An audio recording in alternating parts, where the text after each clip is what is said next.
All right, we are here Thursday morning in my office, Zach's office, sitting around the table with Chris, Mary, and Karen, who's a first-time podcaster with us, which is always fun.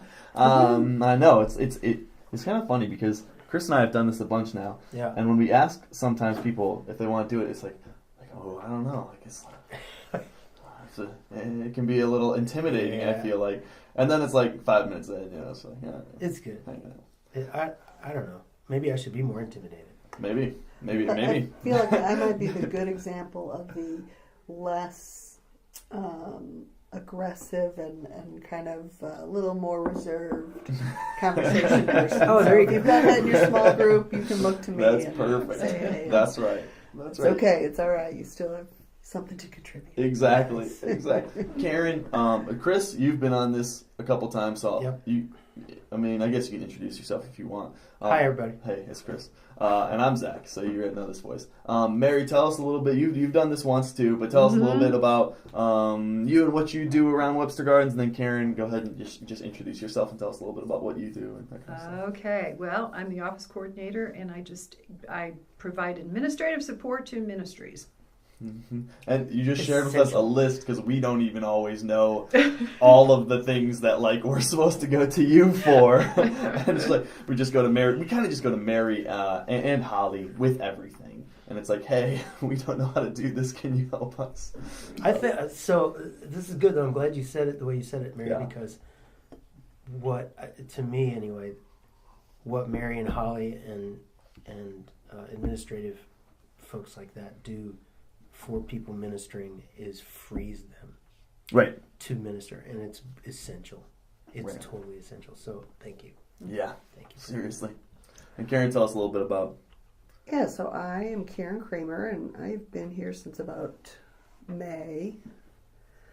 And I'm the communications director at Webster Gardens. So I do all of our communications, internal and external. Mm-hmm. Nice. Which is wonderful, because I feel like before we started doing this communications person thing, it's like I'm communicating things in my own way, you're communicating, Chris is communicating things, BK, Pastor Christensen, everybody's kind of trying to communicate things, and then, you just have all these posts going up on our Facebook, and they're super random, and they're whenever, and then you are able to kind of bring out and say, all right, what are the important things that we want to communicate to people?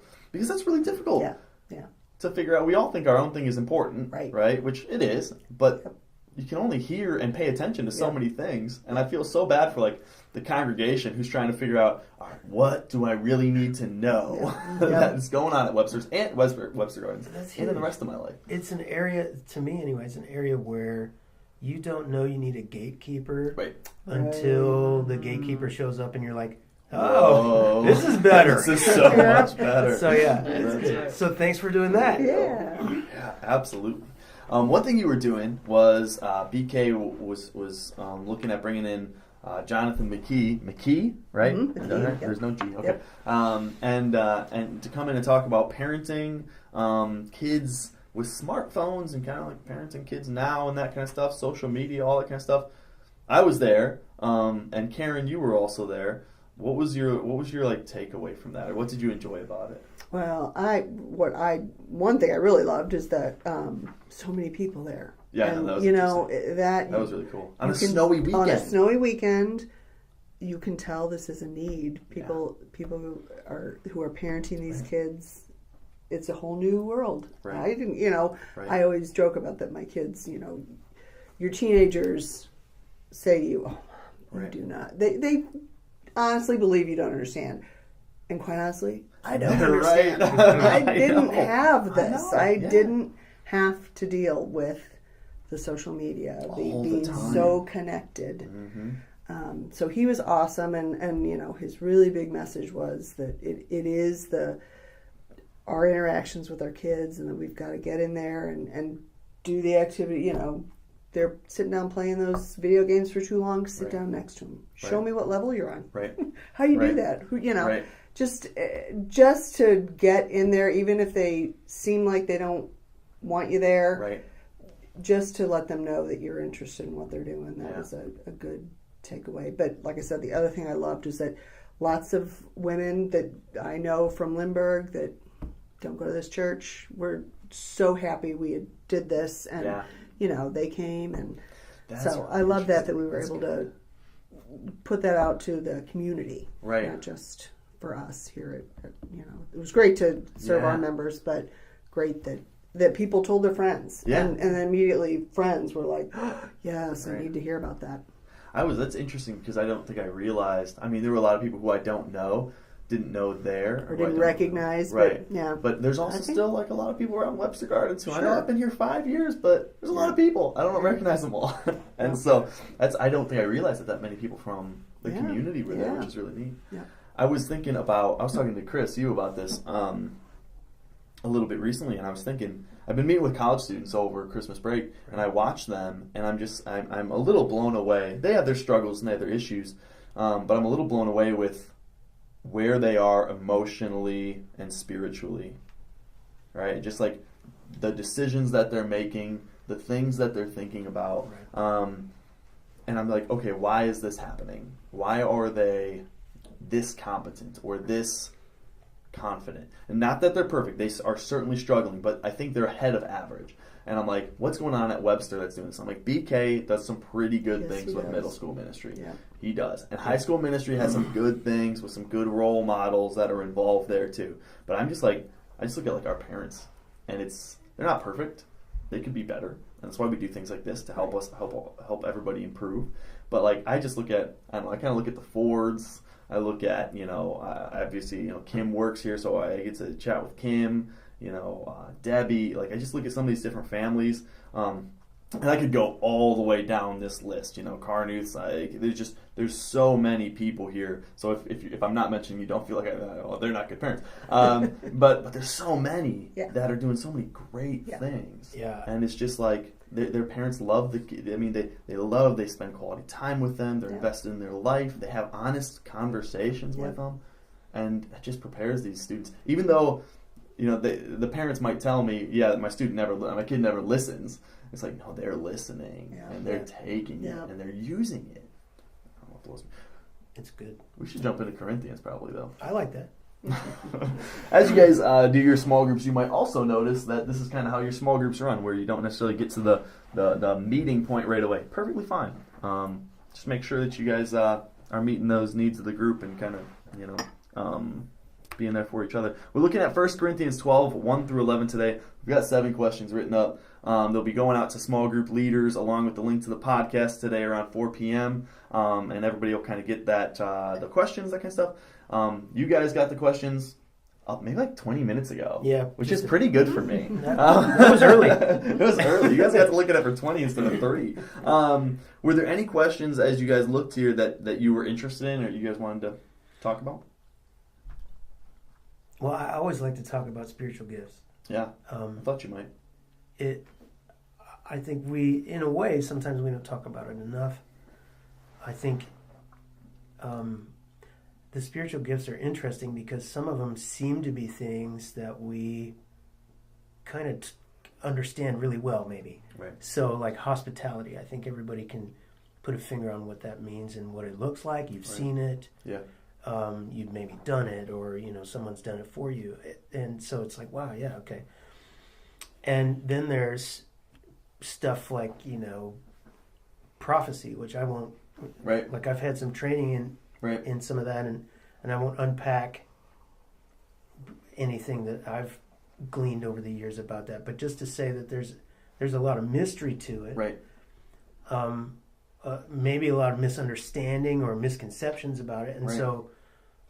That's like the opposite, right? Like hospitality, I totally get that, and I can invite people over to my house. Right. Prophecy, okay, it's a gift, and you just leave it on the table, right? Speaking in tongues, right? That's an intro, right? And it's hard to unpack the mysterious ones, right? And so maybe we dwell on the ones that we can grasp a little more effectively, and. For me, I think it almost, no surprise probably to a lot of people, but it almost works opposite. Like, for hospitality, I almost take it for granted, right? And so I don't think about the giftedness of it very much. I don't think about the spirit in it very much. It's tempting to kind of blow it off. Not that it shouldn't be done, but like oh yeah, whatever. And then the things that are mysterious, I'm like, I want to know more, you know? Yeah. But they're all, in a manner of speaking, they're all, you know, gifts, and they're all sort of equal. Right. And the mysterious ones are the ones that Paul later says, you know, by the way, these are the lesser gifts. And it's like, well, okay. So when you're actually ministering to people with these gifts, those are the effective, big ticket ones. Right. And, you know, the mysterious ones are lesser. Yeah. And I appreciate that, but that I've been upside down with that at times. Right. Yeah, so. Interesting. Yeah.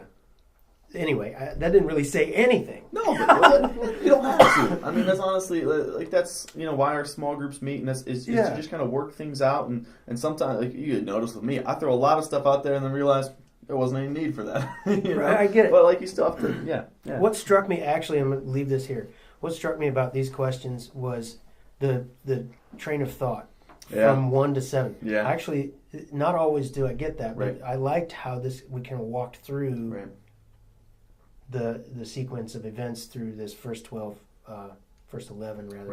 verses of 1 Corinthians 12. So, you know, I don't know that we'll get to all that stuff, but I enjoyed the arc of it. Yeah, I really enjoyed reading through it and just kind of seeing, and I think my trick is that always, this whole thing is about Christ, right? So really, as we're reading this, any scripture, it's like, all right, what's this tell me about Jesus, right? Because that's who it's about.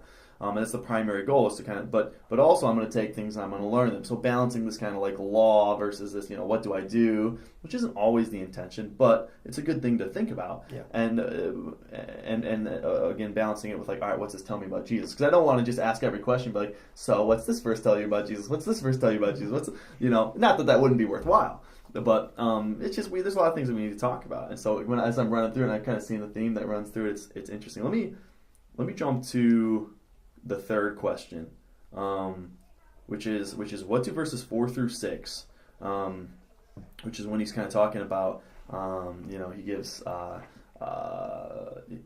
my goodness, the different kinds of gifts. Do you want me to read it? Just verses 4 through 6. 4 is there are different kinds of gifts, but the same Spirit distributes them. There are different kinds of service, but the same Lord.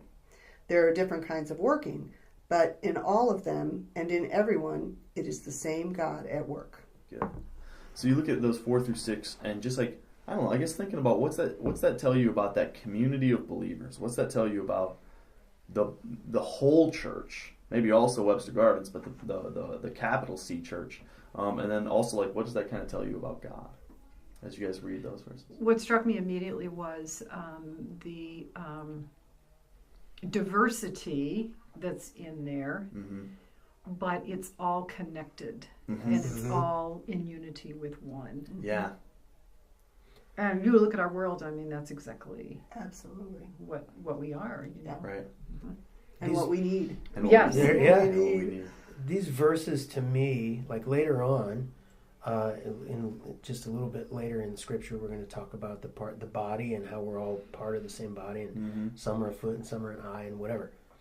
But those passages are like the cellular structure of that. Right. It's like, well, it's all from the same Spirit. Right. It's different kinds of this or that, but it's all from the same thing. Right. And I think that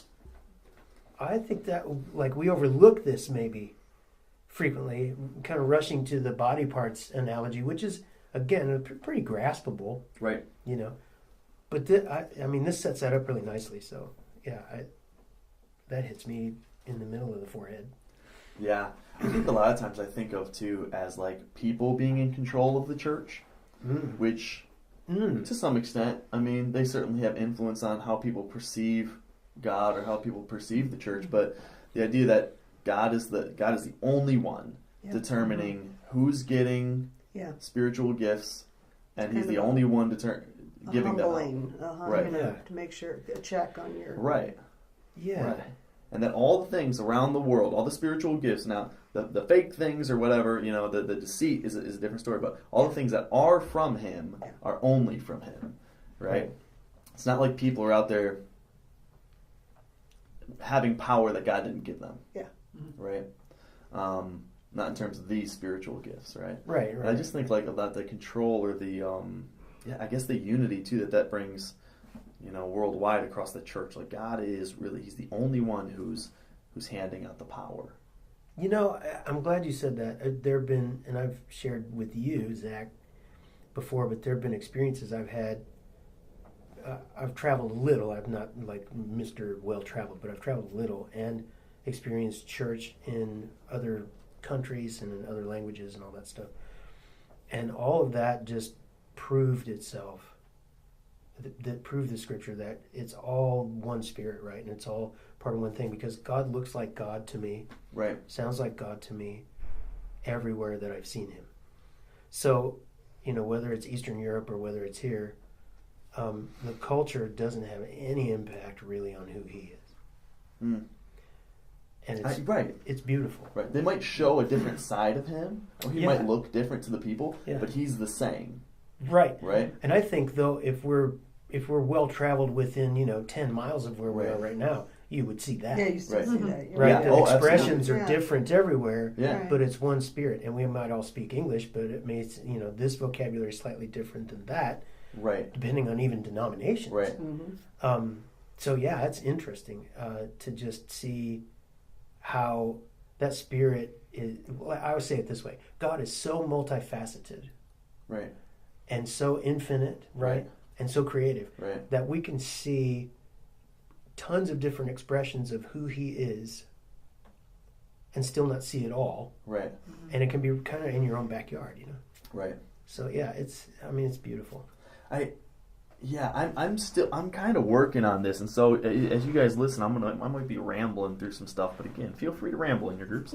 I kind of think things out loud, but as I've just kind of been thinking about this, I'm thinking about as God's working in other people, I might see that and think that's wrong, right? I might not be kind of open to how God is working in them, and I'm also trying to discern the people who are wolves in sheep's clothing, right? Because there are people out there who are not His people and are deceiving, right?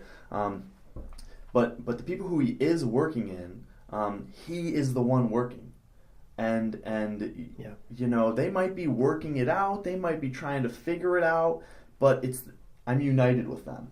Right. Mm-hmm. We have the same God. Mm-hmm. And I love thinking, because I think Karen, you mentioned earlier that we kind of need that unity, and I'm kind of right there with you, because I think there are areas where we can't have unity, but in the areas where we can, we want to embrace it. Yeah. And we want to enjoy it. Yeah. Because we create more disunity than we need to, I think. And it's such a way forward. There's so much more we can do together. Oh, yeah. Right. Well, but isn't that? I mean, that's one of the main strategies of the enemy, is to seek ways to divide us, yes. And then there are countless ways that we could be divided, and they could be doctrinal based, or they could be politically based, or they could be culturally based or racially based, even, or things like that. The reality is, if you look at any, I don't want to sound poly-denominational and apologist or whatever, but if you look at any Christian denomination that operates solely out of the Bible, then we already start with a unifying factor, right? Right. So, I mean, wouldn't it be brilliant if we just kind of went back to that every time? Forget the rules and forget the interpretations and forget things, and just say, you know what does it actually say in 1 Corinthians 12, 4 through 6? What does it say? So yeah, I don't want to digress, but I think unity is like not this, unreachable golden nugget out in front of us. Unity is actually going to happen, right? Mm-hmm. I mean, the Word says that. It's before He comes back, unity is going to happen. Right. What that looks like, we don't have a grid for, because we've been focused on division. Yeah. Mm-hmm. Right? So it's like looking at like if something's broken on the floor, like it's a vase, let's say, and it's broken on the floor, but you got to it when it was all broken. Yeah. So you don't know what it looks like put together. Right.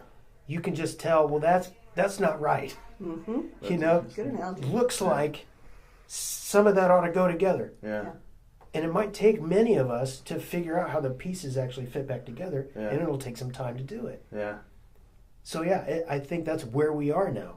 So let me switch over to the next question because I think it hopefully flows. That's But right. what I think is interesting is how some of that disunity comes apart. And I don't want to talk about this like ideologically, right? Like why do we think that these people split off as much as Zach Teasdale? Now you know what are Zach Teasdale's flaws? Go right ahead. there, and I'm not saying anybody listening is lost, but right there, you could say almost that you lost some people just by saying, I don't want to speak of it ideologically.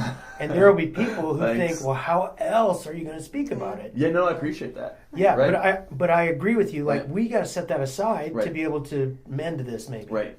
So what I think happens a lot of times is we talk about these ideas of other people, but then we don't necessarily address those flaws in ourselves, which is I think where we're actually going to be able to start making small improvements. Right. Not that we're going to get this world perfect, right? But I want to repent. I want to try. I want to enjoy Christ's forgiveness in the process. Oh, yeah. Right. So I'm looking at 4, and I'm thinking about why those divisions start to happen, and I don't know that we can misuse God's gifts because He's the one who gives them out. But I think about this, and I'm like, are you tempted? In what ways are you tempted to use your gifts for just yourself, or are you tempted to use those gifts? I'm also include skills and talents, I guess, in this. But for the people who are close to you, or for people who you agree with, because I think a lot of times what happens is, and I've got a buddy. I should have thought of an example from myself. But an example of, it was just a buddy, when we were younger, and he would date, and I think the people who he would go on dates with, he might treat those girls differently than his sister. Then he would want other people to treat his sister, right? Because sometimes we think about the people who are close to us, like us, that kind of stuff, and we think, I'm going to treat those people better, or as if they had more value than other people. And so thinking about those skills, those gifts, in what ways are you guys tempted to treat those people who are close to you, to those people who you agree with, that kind of stuff, and you're kind of tempted to use those skills, gifts, abilities to better their lives, but not really care about the people who are different from you or who are. That's a strong question.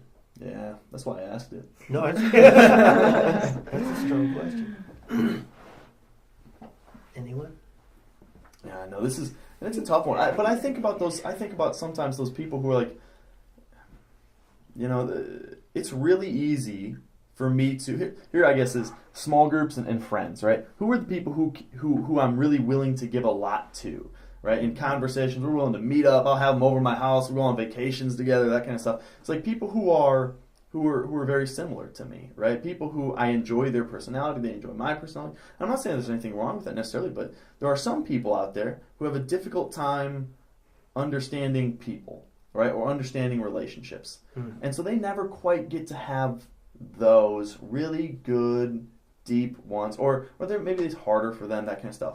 And if I am kind of only willing to be with, support, really invest in people who I relate to or I'm close to or who I understand, those people aren't going to get to have those relationships, right?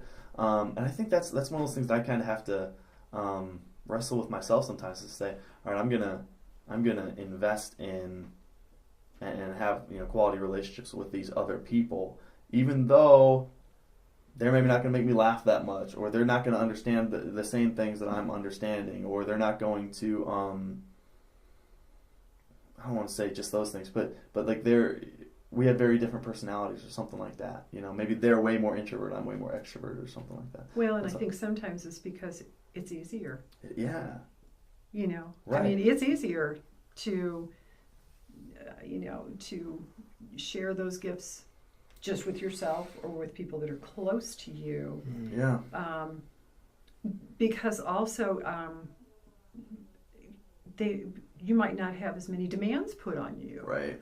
Right. And so it's like that's where the selfish. I don't want to say selfish part. I think it's very human nature to do that. Which might coincide, but yeah. Interesting.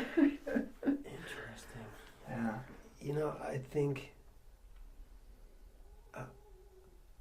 I mean, I see the argument on both sides, and here's what I'm saying. Yeah. I totally resonate with what Mary's saying. I also think in arts, especially performing arts, it's almost backwards. Surprise, I'm backwards again. But it's almost backwards in that I am okay putting out there what I want you to see or hear if I don't know you. Right. So an audience. Right. Mm-hmm. So I'm going to show what hand I have. Right. I'm going to pretend to be as vulnerable as you think I am, or whatever. Right. And I'm going to put that out there, and none of you actually know me. I think that's a frustration of artists, actually, is that they lack closeness with people who can actually say, no, I know you better than that, or whatever. Right. And so then you put out only what you want to let out. Right. And then when you're with people that you're close to, there's no demand, but also there's no demand. What I mean is you don't have to be real. Right. Right? And then they expect you then to kind of assume this persona. I have this theory about artists who have longevity. Yeah. That at some point, like they're invested in what they do. They're a hard scrabble bunch of people or working really hard at the very beginning. And then they get to a point where they start believing what the audience feedback gives them, and then they become a caricature of themselves. And then pretty soon they're nothing like what they started out like, and their authenticity goes out the window. Let's say. I'm not saying that's true for everybody, but what I'm saying is if you've had a 50-year career, I could see where that becomes part of the pattern. Right. At some point, you hit that tipping point, and now you're no longer hungry, and it doesn't really matter. And I just make songs because I can. Right. So, I think it's tricky. Well, relationships are tricky. That's what I'm saying. Relationships are tricky, and it's interesting because even as you're talking about that, it's kind of like over that time. What's the easier thing to do is always to invest less energy, right? Because putting forth energy is like the definition of work, right? So it's effort, and so for me to get to know my audience, for me to get to know people, for me to serve people, all that kind of stuff is going to be more work. So for me to just stick with what I know and stick with people who know what I know, right? I grab my audience, I kind of stick in that niche, right? And I do songs for that audience because I know that audience, right? Yeah. But for me to kind of sit there and be like, all right, I'm going to get to know someone else. I'm going to understand and learn from the things that they learn. I'm going to have conversations with somebody who disagrees with me so I can learn what they think. That's work. And it's easier to not do work. And Mary, I think it's come back to... And so how do I share those gifts with them? Safer too. Yeah, absolutely. I think that's a good point. That's a really good point. So, like, a quick example, I'm not afraid of work, but let's put it this way. I don't mind vacuuming. Right? Whatever. Right. Needs to be done. You want to come to my house? Right? Yeah, you can swing by Tuesday. Right. Listen, that's what what I'm uncomfortable with, what I don't maybe want to do is emotional work. Yeah. Yeah. Right? Yeah. So... I mean, that's where it's like, there's so much labor involved in this thing. Yeah. And we were talking earlier in the week about God truly being our source. Right. And so if we behave that way, if he really is, then that emotional work, I'll call it right now, is more based on him and what he wants to do than on me. And so I'm imagining it's going to cost me everything. Right. And it really costs me personally very little because he's setting the table in front of me. So, again, there's some physical work I wouldn't want to go dig fence posts or whatever all day, but certain physical things, it's just like doing the dishes, big deal. Yeah. I'm sitting there by myself, my thoughts are in my head, I'm content for 20 minutes and I'm doing whatever. Yeah. No big deal. Right. But then the emotional work of teaching a young person in my home to do the same thing. Right. Yeah. And so I'm teaching the value of service, and I'm mentoring them about something menial like doing dishes, but the value of Right. what that means to somebody else in the family, Right. and what's good in our hearts about that. Right. That's way more expensive, Right. but it's essential. But it is, yeah. Well, let's jump back to the parenting, and I feel like it's 30 minutes, guys. We're gonna have to start wrapping up soon. Wow. Wow. I think you're right. So God says, hey, I'm giving you these spiritual gifts for the common good, right? For everyone, so that everyone can know my love, can be fed, can be clothed, can be taken care of, all that kind of stuff. And it's funny because now as you're going that with the parenting kind of thing, I'm thinking too, like, how easy is it as a parent or as just a leader, a mentor, or whatever, to do things for the other person, right? I can do the thing, but to invest the time to have the disagreement, to say, hey, I want you to do it, let me explain why I want you to do it, let me hear why you don't want to do it, let me explain and re-demonstrate why it's important for you to do it, and to cast vision, and to get you passion, that kind of stuff. That's super difficult. I mean, that's far more difficult, that emotional energy you put forward. But God's like, hey, I've given you this stuff so that everyone, life is improved for everyone. Eternal life and present life is improved for everyone. Right. But it's so easy to just grab those things back. I'll just use them for the people that I like, or for the people I trust, or for the people who I know, or just for me, maybe. Man, I'm going to be thinking about that for a while. Right. We should let you guys go. Thank you for possibly, if you're still here, thank you for listening for the 31 minutes, 32 minutes. Thank you, Karen and Mary and Chris, for jumping in and just giving up some time in your morning. And I hope that you guys have some great small group conversations, just some great reflection time, kind of enjoying God and thinking about how He is at work in your life and in the life of the people around you guys. As BK would say, cheers.